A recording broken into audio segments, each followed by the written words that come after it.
तो आपने सुन तो लिया कि किस तरह से प्रेस कॉन्फ्रेंस में जब मीडिया पर्सन उन रेपिस्ट से सवाल कर रहे हैं तो वो कैसे जवाब दे रहे हैं। अब ज़रा इनकी वो तस्वीर देखनी ज़रूरी है जिन तस्वीरों के ज़रिए ये पुलिस की गिरफ्त में आए हैं। आपकी स्क्रीन पर इस वक्त 2 सीसीटीवी फुटेज की एक तस्वीर है, वो मैं आपको दिखाने की कोशिश करती हूँ। इसमें आप देखेंगे एक साइड इनका बैग दिखाई दे रहा है और दूसरी तस्वीर में इनका चेहरा साफ तौर पे दिखाई दे रहा है। और ये वही 2 तस्वीरें हैं, वही सीसीटीवी फुटेज के अंश हैं जिसके आधार पर पुलिस इन रेपिस्ट तक पहुंची और जिनमें से एक का हाफ एनकाउंटर भी किया गया। लेकिन अब आपको वो ओरिजिनल क्राइम सीन देखना, जानना, समझना बेहद ज़रूरी है कि आखिर किस तरह से 20 साल की नीट स्टूडेंट का उसके 17 साल के बॉयफ्रेंड के सामने गैंग रेप किया जाता है, उसको टॉर्चर किया जाता है, उसको आप यूँ समझिए उसकी बेइज्जती की जाती है और साथ ही साथ उस 17 साल के लड़के को भी बेल्ट से बांधा जाता है, उसके शरीर पर मारपीट की जाती है, उसको चोट दी जाती है और तो और उसको इतनी यातनाएं दी जाती हैं कि उसका जो जहन है वो आज भी डरा हुआ है। अब ये जो आप तस्वीर देख रहे हैं, अगर इसकी बात करें तो ये उत्तर प्रदेश का चित्रकूट इलाका है, पहाड़ी एरिया है और यहाँ पर अगर आप साफ तौर पर देखेंगे तो ये जो रोड आपको दिखाई दे रही है, सड़क, इसी से अंदर कई सारे रास्ते जा रहे हैं जो इस पहाड़ी एरिया में जाते हैं। अब इसमें अगर आप गौर करेंगे, मैं आपको सीधे तौर पर इस क्राइम सीन पर लेकर चलती हूँ। ये अंदर जाने का जो आपको रास्ता दिखाई दे रहा है, इसकी 2 तस्वीरें मैं आपको दिखाती हूँ। एक तरफ आप देखिए किस तरह से ये जो हम कैमरा के जरिए अंदर जाने की कोशिश करते हैं, ये वही रास्ता है जहाँ से वो लड़का और लड़की दोनों अंदर गए थे। दूसरी तरफ आपको एक तस्वीर और दिखेगी जहाँ पर यूपी पुलिस के जो जवान हैं, जो यूपी पुलिस के सिपाही हैं, वो इसी रास्ते के जरिए अंदर जाते हुए दिखाई दे रहे हैं। पेड़ पौधे हैं उनको हटाने की कोशिश कर रहे हैं, झाड़ियां हटाने की कोशिश कर रहे हैं। दोनों आप रास्ते देखिए, एक तरफ रास्ता वीरान पड़ा हुआ है, हमारे कैमरा पर्सन ने वीडियो आपके लिए बनाया है जिसमें हम आपको क्राइम सीन दिखा पाए, और दूसरी तरफ यूपी पुलिस और फॉरेंसिक की टीम वहां पर जा रही है सबूत इकट्ठा करने के लिए। वो जंगल में ये देखने जा रही है किस जगह पर उस लड़की के साथ गैंगरेप हुआ, लड़की को कहां बांधा गया था, क्या कुछ सबूत मिलते हैं, क्या कोई ऐसी डिटेलिंग या कोई भी ऐसी चीज मिलती है जिनसे जो 3 रेपिस्ट पकड़े गए हैं इनको अपराधी साबित करने में पुलिस को मदद मिले। अब आपको सीधे तौर पर ओरिजिनल क्राइम सीन ही दिखाते हैं। अब देखिए ये जब जिस पूरी पहाड़ी एरिया में जब हम अंदर बढ़ जाते हैं आपको झाड़ियाँ दिखाई देंगी और थोड़ा सा आगे जाने के बाद ऐसा दिख रहा है कि बाकी की बारिश का मौसम भी चल रहा है, तो ऐसे में यहाँ पर आपको दिखाई देगा मिट्टी जो है थोड़ी गीली है, हल्का हल्का कहीं कहीं पानी भी है। और इससे जब और आगे जाएंगे तो यहीं के आसपास आपको एक दारू की बोतल भी पड़ी हुई दिखाई देगी, जिससे कहीं ना कहीं ये दिख रहा है कि ये जो पूरा इलाका है लोग जानते हैं, यहाँ पर लोग रील्स बनाने आते हैं, पिक्चर्स क्लिक करने आते हैं, सेल्फी वगैरह के लिए आ जाते हैं, टाइम स्पेंड करने आते हैं, कपल्स आते हैं। और तो और ये भी माना जा रहा है कि जो एरिया है यहाँ पर जो दारू पीने वाले लोग हैं वो भी यहाँ पर इकट्ठा होते हैं, पार्टी करते हैं, और इसीलिए जो आपको दिख रही है बियर की बोतल ये भी यहाँ पर दिखाई दे रही है। अब होता ये है कि ये जो मैं आपको एरिया दिखा रही हूँ यहीं पर उस लड़के को, 17 साल के लड़के को बांधा जाता है और उसकी गर्लफ्रेंड को उसी के सामने खींच कर ये जो झाड़ियाँ दिखाई दे रही है इनके पीछे ले जाया जाता है और उसके साथ गैंगरेप किया जाता है। ये जो पूरा इलाका आप देख रहे हैं उस वक्त दोपहर का वक्त था, कोई वहां पर मौजूद नहीं था, आसपास भी इतने लोग मौजूद नहीं थे और इसी का फायदा वो 3 जो ये रेपिस्ट हैं जो वनकर्मी बनकर आए थे, बोल रहे थे हम फॉरेस्ट ऑफिसर हैं, उसका फायदा उठाते हैं। अब आपको साफ तौर पर समझना होगा कि जो एफआईआर करी गई है उस नाबालिग लड़के के द्वारा उसने क्या कुछ बताया और हूबहू जो उस एफआईआर में मेंशन है मैं वो आपको एग्जैक्टली बताऊंगी कि आखिर उस लड़के ने सच्चाई क्या बताई है पुलिस को। वो बताता है कि 22 जुलाई का दिन था, जो उसकी गर्लफ्रेंड है 20 साल की जो नीट स्टूडेंट है वो उससे मिलने आई हुई थी, दोनों ने घूमने का प्लान बनाया था और उसके तहत वो इसी रास्ते के जरिए इस पहाड़ी के अंदर जाते हैं। अब वो बताते हैं कि हम थोड़ी ऊंचाई पर एक पहाड़ी टीला था जिस पर बैठे थे और रील्स बना रहे थे, पिक्चर्स ले रहे थे और रील बनाने की कोशिश कर रहे थे। तभी ये जो आप सड़क देख रहे हैं ना, इसी सड़क पर ये जो बाइक वाली मैंने आपको तस्वीर स्टार्टिंग में दिखाई थी, ये बाइक आती है और उस पर 3 लड़के बैठे हुए थे। अब ये जो 3 लड़के थे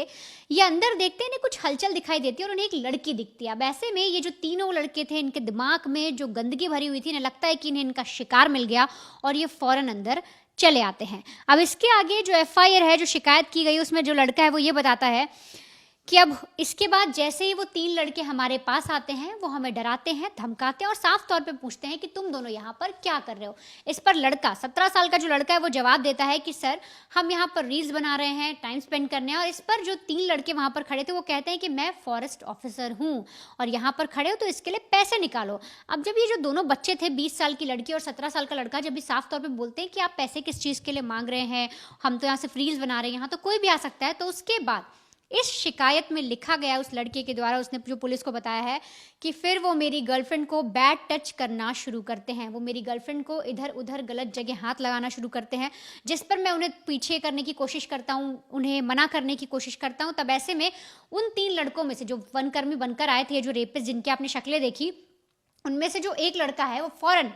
उस 17 साल के लड़के का हाथ पकड़ लेता है, उसको पीछे पकड़ लेता है, और जो 2 लड़के थे वो उसकी गर्लफ्रेंड को उसी के सामने अपनी तरफ खींच लेते हैं। अब इसके बाद वो क्या करता है, जो लड़का है 17 साल का, वो बताता है कि मेरी गर्लफ्रेंड को एक आदमी ने पकड़ लिया, और इसके बाद जो 2 लड़के थे वो मेरे पास आने के बाद उन्होंने अपनी बेल्ट निकाली, उन्होंने मुझे बेल्ट से मारा और बेल्ट से मेरे हाथ बांध दिए। फिर उनके पास कुछ गमछा था जिससे वो मेरे पैर को भी बांधते और मुझे खींच कर ले जाकर वहां पर जो झाड़ी थी उससे बांधने की कोशिश करते हैं। अब इसके बाद वहां पर एक जो लड़का था वो मेरे पास खड़ा रहता है, जो मेरी निगरानी करता है। जैसा कि आपने स्टार्टिंग में जो दीपक ने आपको एक वीडियो सुनाया था प्रेस कॉन्फ्रेंस का, उसमें एक लड़का बोल रहा है, जो रेपिस्ट है वो साफ तौर पे ये कह रहा है कि नहीं, मैंने रेप नहीं किया, मैं उस लड़के के साथ नीचे था। तो ऐसे में जो लड़के ने बयान दिया उसमें वो भी ये बता रहा है कि उसमें से एक जो लड़का था वो मेरे पास खड़ा था, और बाकी के जो 2 थे वो मेरी गर्लफ्रेंड को घसीट कर पीछे झाड़ी की तरफ ले जाते हैं, और इसके बाद वो मेरी गर्लफ्रेंड के कपड़े उतारते हैं, और जो लड़के वहां मौजूद थे वो एक एक करके उसके साथ गैंग रेप करने की कोशिश करते हैं, उसको टॉर्चर करते हैं, उसके साथ गैंग रेप किया जाता है।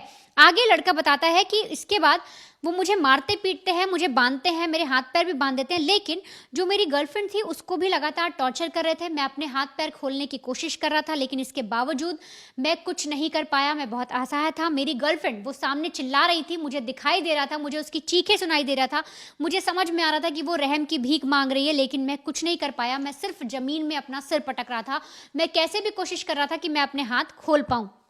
आगे वो बता रहा है शिकायत में कि मेरी गर्लफ्रेंड खुद को छुड़ाने के लिए छटपटा रही थी, लेकिन मुझे आगे कुछ समझ नहीं आया। अब ऐसे में किसी तरीके से जब मैंने देखा कि जो मेरे पास भी लड़का खड़ा है, जो 2 लड़के वहां पर भी है जो आरोपी हैं, वो एक एक करके उसका रेप कर रहे थे और उसके साथ गैंग रेप हो रहा था, तो ऐसे में मैंने किसी तरह से अपने हाथ को खोलने की कोशिश की, उस बेल्ट को हटाने की कोशिश की, और जैसे ही वो बेल्ट हटती है मैं फौरन भागकर अपनी गर्लफ्रेंड यानी उस लड़की के पास जाता हूँ, और तब तक देखता हूँ कि वो जो 3 लड़के थे वो वहां से भाग जाते हैं। लड़के ने शिकायत में ये भी बताया कि जब मेरी गर्लफ्रेंड चिल्ला रही थी और मैंने जब चिल्लाना शुरू किया तो वो हमको धमकी भी देते हैं कि हम वन अधिकारी हैं, और अगर तुमने जरा सा भी कुछ ऐसा किया तो हम तुम्हें ये जो पहाड़ी ऊपर की देख रहे हो यहाँ से नीचे फेंक देंगे, दोनों के दोनों मर जाओगे। और इस पर कहीं ना कहीं हमें चुप भी होना पड़ा, लेकिन फिर भी जब मेरी गर्लफ्रेंड के साथ रेप हो रहा था तो वो बहुत ज़्यादा चिल्ला रही थी और मैंने उसे बचाने की कोशिश की। अब लड़का जो है वो बताता है कि वो जैसे आगे बढ़ता है और अपनी गर्लफ्रेंड के पास जाने की कोशिश करता है, वो तीनों लड़के वहाँ से भाग जाते हैं। वो अपनी गर्लफ्रेंड को कपड़े देता है, उसको संभालने की कोशिश करता है और फ़ौरन अपने फ़ोन से 112 डायल करता है। लेकिन यहाँ पर ये जो 17 साल का बच्चा है, ये साफ तौर पे ये बताता है कि उस वक्त मेरा नेटवर्क नहीं आ रहा था, शायद वो जो एरिया था वहाँ पर पहाड़ी थी इसलिए नेटवर्क आ नहीं रहा था। और इसके बाद मैं बाहर निकल कर आता हूँ, और बाहर आने के बाद जैसे ही कुछ नेटवर्क आता है मैं कॉल करता हूँ, और ये जो पूरा मैंने आपको वाक्य बताया दोपहर 3 बजे का था। अब 1 घंटा बीत जाता है, 4 बजे के आसपास वो कॉल करता है पुलिस को, वेट करता है, पुलिस को पूरी कहानी बताता है, और 4:45 पर यानी लगभग 4:45 बजे जो पुलिस की टीम है वहाँ पर पहुँचती है। और पहुँचने के बाद जब दोनों बच्चों की हालत देखती है, एक लड़की के साथ गैंग रेप हुआ है, 20 साल की स्टूडेंट जो है, इसके अलावा 17 साल का लड़का, उसको टॉर्चर किया गया, मारा पीटा गया, तो दोनों को बकायदा अस्पताल ले जाया जाता है, वहां उनका मेडिकल कराया जाता है। लेकिन पुलिस जब इस पूरे एरिया में पहुंचती है, यहाँ का पूरा इलाका देखती है, जब देखती है कि इतनी 500 मीटर दूर हवाई अड्डा है, डीएम का ऑफिस है, पुलिस का कार्यालय है 2-2 किलोमीटर की दूरी पर, तो पुलिस को भी ये चीज़ें नहीं समझ में आ रही कि अचानक से फॉरेस्ट ऑफिसर बनकर यहाँ पर कौन आ गया जिसने बच्चों के साथ ऐसी दरिंदगी कर दी। अब ऐसे में ये जो मैंने आपको शुरुआत में एक और तस्वीर दिखाई थी जब पुलिस वाले अंदर जा रहे थे, तो जब पूरा मामला बड़ा बनता है क्योंकि नीट स्टूडेंट की बात आ रही थी, यहाँ प्रोटेस्ट भी चल रहा है दिल्ली में, तब ऐसे में जब नीट स्टूडेंट की बात आई तो और ज़्यादा चीज़ें फैल गई। तो फौरन जो पुलिस है, जो एडीजी साहब हैं, वो वहाँ पर पहुँचते हैं। जो आप गाड़ी देख रहे हैं यहाँ पर इस वक्त एडीजी साहब खुद आए हुए हैं देखने के लिए, इस पूरा घटनाक्रम है इसका मुआयना करने के लिए, और बाकायदा जो उनकी टीम है जंगल के अंदर जाती है, उस जगह पर जाती है, वहाँ पर वो कोशिश करती है कि अगर कुछ ऐसे एविडेंस मिल पाए, स्पर्म का कुछ ऐसा अंश मिल पाए या कोई भी ऐसी चीज़ मिल पाए जिससे कि पूरा जो केस है वो मजबूत हो जाए, तो उसकी छानबीन यहाँ पर की जा रही है। एक एक चीज़ को देखा जा रहा है, उस इलाके को देखा जा रहा है, उस बेल्ट को ढूंढा जा रहा है जिससे उस बच्चे को बांधा गया। और ये सारी चीज़ें हो जाने के बाद, पूरा बयान लिखाने के बाद, उनका मेडिकल कराने के बाद, अब पुलिस के पास सबसे बड़ा चैलेंज था कि आखिर ये जो तीनों आरोपी हैं, जिसमें एक में उनकी शक्ल दिख रही है बाइक पर और एक में वो बैक साइड से जाते हुए नजर आ रहे हैं, तो आखिर इनको पकड़ा जाए तो पकड़ा कैसे जाए? क्योंकि वो जो पूरा एरिया था, जंगल का इलाका था, उसके अंदर कोई सीसीटीवी था नहीं, बाहर से एक सीसीटीवी मिलता है। तो ऐसे में यूपी पुलिस के लिए अब सबसे बड़ा टास्क था उन तीनों को पकड़ना, और इसीलिए पुलिस जाल बिछाती है और बाकायदा तीनों आरोपियों को पकड़ लेती है। लेकिन पकड़ती कैसे है, उनका हाफ एनकाउंटर कैसा होता है, कहा जा रहा है इसमें पुलिस की टीम के भी एक शख्स को गोली लग जाती है, तो आखिर उसकी कहानी क्या है, आप वो भी जानिए। इस पूरी कहानी की शुरुआत होती है क्यों इंस्टाग्राम के एक मैसेज के जरिए। इंस्टाग्राम में जब मैसेज किया जाता है, लड़की लड़की पहले दोस्ती होती है, फिर दोनों में प्यार बढ़ता है और तीनों रिलेशनशिप में आ जाते हैं। लड़की सतना में की रहती है और 12 करने के बाद वो कोटा चली जाती है राजस्थान, जहां पर वो नीट के एग्जाम के लिए प्रिपरेशन करती है। लड़का 17 साल का है, 12वीं में पढ़ता है और यहीं पर इनकी जो दोस्ती थी कुछ ज्यादा परवान चढ़ती है और दोनों चित्रकूट में मिलते हैं। लड़का चित्रकूट का ही रहने वाला है और कोटा से ज्यादा दूरी नहीं है चित्रकूट की। और यहां पर ये जो मिलने का जो सिलसिला था, ये लोग जंगल में जाते हैं टाइम स्पेंड करने के लिए, घूमने फिरने के लिए, क्योंकि लड़का लोकल ही था। लेकिन लोकल होने के बाद भी जिस तरीके से वहां के आसपास के लोगों ने जो इसका रवैया अपनाया, उसके साथ जो गलत काम किया, जब वो जंगल से फोन कर रहा था, सिग्नल भी नहीं लग रहा था, उसे बकायदा रोड पर आकर, मेन सड़क पर आकर फोन मिलाना पड़ा। 112 पे डायल किया उसने, पुलिस को बताया, तमाम लोगों, फिर पूरा महकमा वहां पे पहुंचता है। लेकिन ये जो अपराधी थे इतने ज्यादा शातिर थे, इन्हें पता था जंगल वाला इलाका है, यहां पर कोई सीसीटीवी कैमरा नहीं है, भीड़ नहीं होती है, ये लोग अगर चिल्लाएंगे भी तो आवाज नहीं पहुंचेगी। और इसी का फायदा उठाकर ये जो बाइक पर तीनों निकल पड़ते हैं। अब बाइक पर ही तो निकल गए, अब यहां पर सबूत के नाम पर क्या मिलेगा? सबूत के नाम पर कोई ठोस चीजें नहीं मिल रही थी पुलिस को। अगर मैं आपको बताऊं कितने घंटे की इन्वेस्टिगेशन, सोचिए 96 घंटे, 100 घंटे की इन्वेस्टिगेशन। मतलब जब आप और हम चैन की नींद सो भी रहे होते हैं घर पर, तो यूपी पुलिस के लगातार जो ऑफिसर्स थे शिफ्ट दर शिफ्ट काम कर रहे थे और इस केस के तह तक पहुंचने की कोशिश कर रहे थे। अब यहां पर सबूत के नाम पर कुछ नहीं है, अंधेरे में आप कितना तीर मारेंगे? तो लगभग उस पूरे इलाके में 374 सीसीटीवी कैमरे लगे थे आसपास। उन सारे सीसीटीवी कैमरे की रिकॉर्डिंग को मंगाया गया, उन्हें देखा गया, समझा गया, हर एक पे निगरानी रखी गई। 6000 कॉल डिटेल्स निकाले गए, क्योंकि जंगल के आसपास जितने भी फोन एक्टिव थे, वो नंबर किससे क्या बात कर रहे थे, कितने नंबर उस वक्त वहां पर थे, कितने नंबर वहां से निकल गए, ये सारी जानकारी पुलिस लेके आ रही थी और 58 लोगों से पूछताछ की गई। अब इस पूरी पूछताछ की कड़ी में 5 टीमें बनाई गई थी। एडीजी जो additional director general of police हैं, वो भी उस जगह पर पहुंचे थे, तो उनके द्वारा 5 टीम की गठित की गई। वो लगातार इस केस पर काम कर रहे थे। अब ऐसे में सवाल था कि जिसका चेहरा बच्चे नहीं पहचान पा रहे हैं, जिसकी गाड़ी की कोई पहचान नहीं हो पा रही, बस एक सबूत है, एक तस्वीर है जहां पर तीनों बाइक पर बैठे हुए नजर आ रहे हैं। तो ऐसे में यूपी पुलिस को सबसे ज्यादा विश्वास किस पर हुआ? सबसे ज्यादा विश्वास उन्हें करना पड़ा ह्यूमन इंटेल पर। मतलब अपने मुखबिर तंत्र को उन्होंने मजबूत किया। पता करने की कोशिश की गई कि उस पूरे इलाके में इस तरीके की बाइक में कितने लोग घूमते हैं, और इस तरीके के तीनों, ये जाहिर सी बात है, तीनों अगर एक बाइक पे जा रहे हैं तो तीनों अच्छे दोस्त होंगे। अब पुलिस जब छानबीन कर रही थी तो पता लगा कि पास की से ढाबे से एक लड़का गायब है, कई दिन हो चुके हैं, वो नहीं दिख रहा है। 96 घंटे या 100 घंटे लगभग आप मान के चलिए 4 दिनों से वो लड़का गायब था। अब पुलिस के लिए पहली एक लीड मिलती है कि ढाबे से एक लड़का गायब है और उस पूरे आसपास के इलाकों में कोई और ऐसी गुमशुदगी की रिपोर्ट नहीं आ रही है, और उसके साथ उसके 2 साथी भी गायब हैं। जब ये जानकारी ह्यूमन इंटेल या मुखबिर तंत्र के जरिए मिलती है तो पुलिस को समझ में आता है कि हो ना हो, अभी भी अंधेरे में तीर मार रहे हैं, हो ना हो यही वो लोग हैं जो वहां से भागे हो सकते हैं। मुखबिर से ये इन तीनों की जानकारी निकाली गई, नाम, पता, फोन नंबर निकाला गया। उस फोन नंबर की डिटेल्स को मैच किया गया वो 6000 की कॉल डिटेल्स में से। पहले 6000 में बहुत सारे लोग कॉल कर रहे थे, अब इन 3 लोगों की कॉल डिटेल्स को निकाला गया, इनके नंबर को ट्रेस किया गया। कि नंबर को ट्रेस, आप ये मत सोचिए कि फोन में अगर आप अपना लोकेशन ऑन करेंगे तभी आपकी लोकेशन पता होगी। आप जब कभी भी एक जगह से दूसरी जगह जाते हैं, आप टावर से कनेक्ट होते हुए जाते हैं, हैं तो उन टावरों में इनका नंबर रजिस्टर्ड हो रहा था। तो पुलिस ने पता लगाने की कोशिश की कि ये लगातार कहां कहां जा रहे हैं, किस इलाके में घूम रहे हैं। उस टावर में ये जब ये कनेक्ट हो रहे थे तो बाकायदा जो कंपनियां थी पुलिस को डिटेल बता रही थी कि ये इस इलाके में है। उसके बाद मुखबिर तंत्र के जरिए ये जहां जहां जा रहे थे इनका पीछा किया जा रहा था, इनके ही दोस्तों के द्वारा, इन्हीं के जानने पहचानने वालों के द्वारा। और जब पुलिस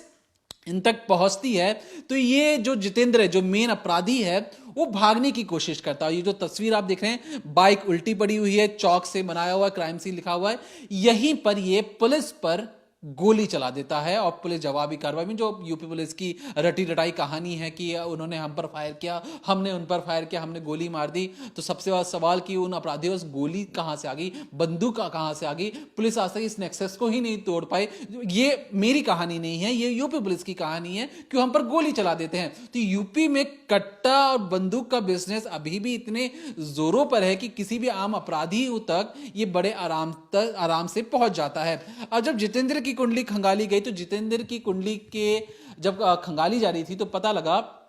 कि बेटे, जो जितेंद्र के पिता से जब बातचीत की गई तो पता लगा कि उनके जितेंद्र ने लव मैरिज कर रखा है, 5 महीने की बेटी भी है, बेंगलुरु से वो लौटा था और यहां पर आने के बाद उसने अपना ढाबा खोला था। और खुद उनके पिता का यह मानना है कि जो उनका बेटा जितेंद्र है वो गलत काम नहीं कर सकता है। उन्हें क्या पता था कि शक्तिमान ही गंगाधर है, गंगाधर ही शक्तिमान है। यहां पर जो बेटा जो मासूम समझा जा रहा है यही मेन आरोपी था, यही अपने दोस्तों को मोटिवेट कर रहा था गलत काम करने के लिए। और खुद उनके पिता कह रहे हैं कि जो मेरे बेटा है वो एक तरीके से मासूम है, वो अपने दोस्तों के बहकावे में आकर उसने सारा गलत काम किया है, बल्कि मेरा बेटा तो ऐसा नहीं है। तो इस गलत फहमी में अभी भी माँ बाप जी रहे हैं कि उनका बेटा जो नादान और मासूम दिख रहा था, शादीशुदा और बच्चों वाला दिख रहा था, असल में वही एक शैतान हैवान और इतना क्रूर है कि उसने जानबूझकर इन दोनों बच्चों को डरा धमका कर जंगल में ही छोड़ दिया। और इसलिए जब